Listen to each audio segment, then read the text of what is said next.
साथियों नमस्कार, मैं हूं आपका दोस्त कालू माली। साथियों, मोबाइल की स्क्रीन पर जो आप तस्वीरें देख रहे हो, ये बाड़मेर शहर में हरलाल छात्रावास की तस्वीरें दिखा रहा हूं।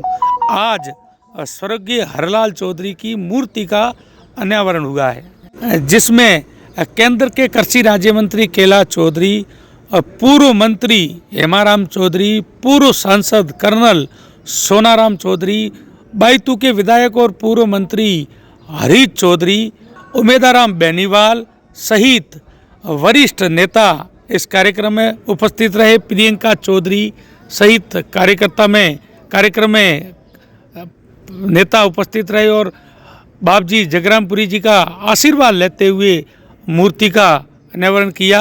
तो साथियों, हरीश चौधरी, प्रियंका चौधरी ने स्वर्गीय हरलाल चौधरी पर क्या कहा है वो सुनो आप, एक बार शेयर कर दो।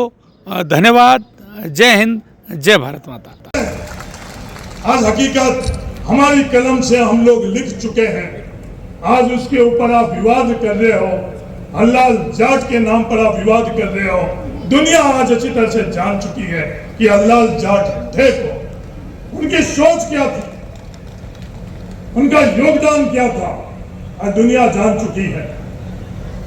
चंद विवाद के प्रयास आप लोग कर रहे हो, जो सवाल आप लोग खड़े कर रहे हो, सोशल मीडिया के ऊपर आप कुछ हजार ट्रेंड कर और कर रहे हो, मैं उनको चेतावनी देना चाहता हूं कि आप थम जाओ। इस सच्चाई को, इस जागृति के मसाल को जो स्वर्गीय रामदास जी ढोकिया हमारे आदर्श थे, उन्होंने वो शुरू किया है, उस लौ को, उस मसाल को अगली पीढ़ी गंगाराम जी चौधरी, मदन कौर जी, हेमाराम जी ने आगे बढ़ाया और उसकी अगली पीढ़ी हरलाल जी जाट उन्होंने आगे बढ़ाया। ये जो मसाल है, इस लौ को हम लोग बुझने नहीं देंगे। हम बुझ जाएंगे, हमारी पीढ़ी बुझ जाएगी, पर इस मसाल को बुझने नहीं देंगे। आज हम मंजिल हासिल नहीं करी, आज हम लोगों ने उस मंजिल हासिल करने के लिए चंद कदम हम लोग सिर्फ आगे बढ़े। उस चंद आगे बढ़े हुए कदम के लिए लोगों को तकलीफ हो रही है। मैं उनसे निवेदन करना चाहता हूं, आपको तकलीफ नहीं होनी चाहिए। आप कदम से कदम मिलाकर आगे हम लोगों के साथ बढ़ो। कभी भी हम लोगों के पूर्वजों ने, रामदास जी से लेकर और हेमाराम जी ने, हरलाल जाट जी ने कभी भी हम लोगों का अन्याय करने के लिए हमारे को सीख नहीं दी, प्रेरणा नहीं दिया। जहां कहीं भी अन्याय हुआ, उस अन्याय के सामने मजबूती से संघर्ष करना और खड़े रहने के लिए हम लोगों को इनका सीख दी और प्रेरणा दी। दुनिया में कई ऐसे उदाहरण है। अब्राहम लिंकन जो खुद का रंग क्या था,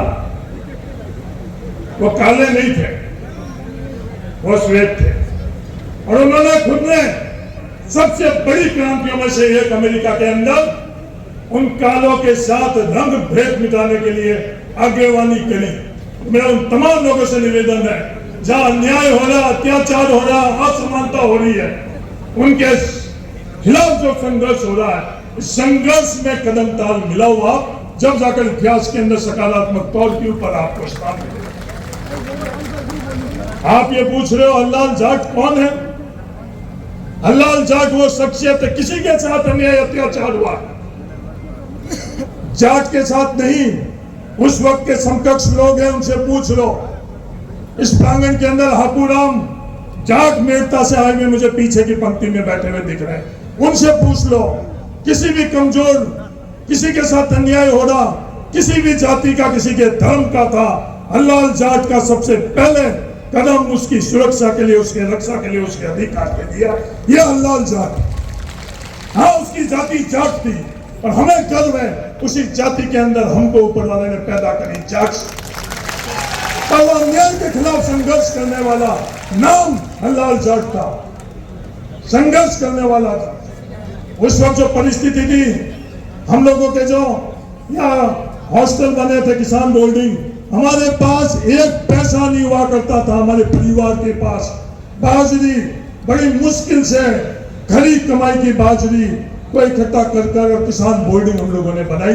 इसलिए हम लोगों को, मैं दुनिया को बताना चाहता हूँ, रामदास जी ढोकिया इसलिए हम लोगों के आदर्श थे। और उसके बाद जो परिस्थिति थी, पक्के रहने के लिए हम लोगों के पास छत बाड़मेर शहर में नहीं होती थी। एक डर और खौफ का माहौल था, हम लोगों के पास साधन नहीं था। मनोबल किसका? हल्लाल जाट का। सुरक्षा किसकी? हल्लाल जाट की। उस पीढ़ी के मनोबल और सुरक्षा और उसके सहयोग से आज जो लंबी फहरिस्त, दुर्गा राम जी जो लंबी फहरिस्त के अंदर जो सफल हो गए सरकारी कर्मचारी इस अस्पताल के लिए, इस हॉस्टल के लिए बता रहे हैं, उसका अगर कोई इकलौता कोई जड़ थी वो हल्लाल जाट उस समय का उनका संघर्ष था। इस कारण आज इतने लोगों के घर के अंदर आज हम लोगों को नौकरी मिली और उस शख्सियत को भी आप लोगों ने नहीं बख्शा।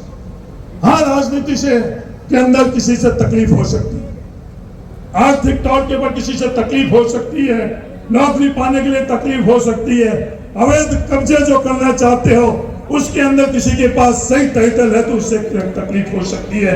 पर इस हल्लाल जाट से अगर आपको तकलीफ है तो वो तकलीफ गलत है, गलत है, गलत है। जब हम पद पे बैठते हैं, किसी भी सरकारी नौकरी में हो, मैं ये नहीं कह रही कि केवल जाट की मदद करनी है। जो भी दुखी हो, जो भी पीड़ित हो, न्याय के साथ खड़े रहना है। उसमें जाट बंधु भी हो सकता है, उस वक्त जाट बंधु की मदद करने से ये सोचकर पीछे न हटे कि हम जातिवाद का ठप्पा नहीं लगे। आप जिस समाज से हैं उसकी मदद करने का, उसको आगे लाने का भी आपके ऊपर उतनी ही जिम्मेदारी है जितना एक परिवार के प्रति आपकी जिम्मेदारी है।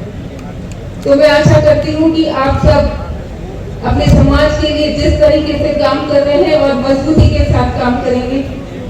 समाज के अंदर जब कुरीतियों की बात आती है, अभी माताराम जी कुछ बोल रहे थे कि अब अंग्रेजी में बोलने लगे, पहले मारवाड़ी में बोलते थे।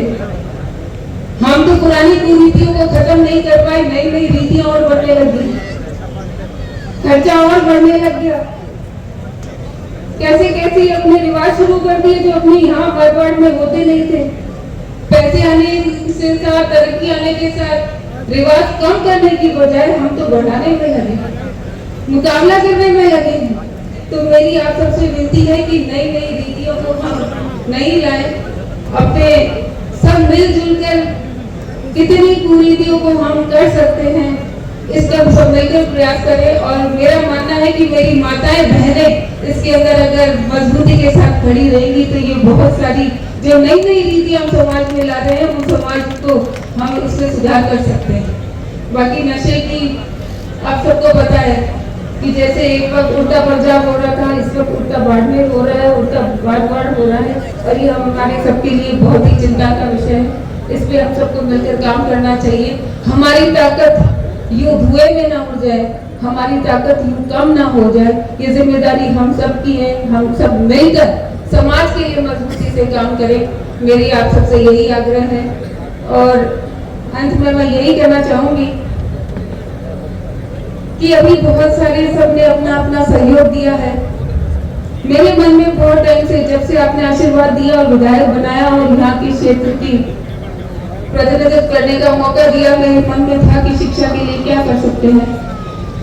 और मेरे मन में विचार आया कि क्योंकि मेरा एक लिमिटेड एरिया है, बाड़मेर विधानसभा की जितनी भी सरकारी सीनियर स्कूल है उन सब के अंदर मैंने ये तय किया है कि स्मार्ट टीवी हर सीनियर स्कूल के अंदर आपकी ये बेटी, आपके बच्चों के लिए, अपने भाई बहनों के लिए, अपने नन्नों मुन्नों के लिए हर स्कूल के अंदर व्यवस्था करेगी।